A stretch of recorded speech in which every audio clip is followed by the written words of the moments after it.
ईरानी हुकाम ने दावा किया है कि तेहरान ने 2 माह कबल ही शाम को हुकूमत मुखालिफ गिरोह के हमलों से खबरदार कर दिया था, जिसे शाम ने नज़रअंदाज किया। दावा किया कि उस वक्त तुर्किया ने शाम को यकीन दहानी कराई कि हयात तहरीर उल शाम की जानिब से शाम पर हमले नहीं होंगे, जो कि गलत साबित हुआ।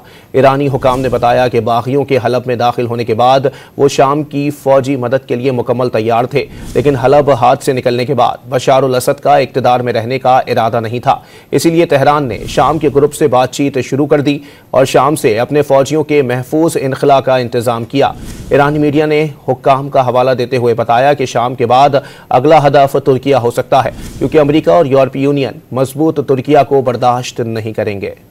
ईरानी हुकाम ने बताया कि बागियों के हलब में दाखिल होने के बाद वो शाम की फौजी मदद के लिए मुकम्मल तैयार थे, लेकिन हलब हाथ से निकलने के बाद बशार उल असद का इक़्तिदार में रहने का इरादा नहीं था। इसीलिए तेहरान ने शाम के ग्रुप से बातचीत शुरू कर दी और शाम से अपने फौजियों के महफूज इनखला का इंतजाम किया।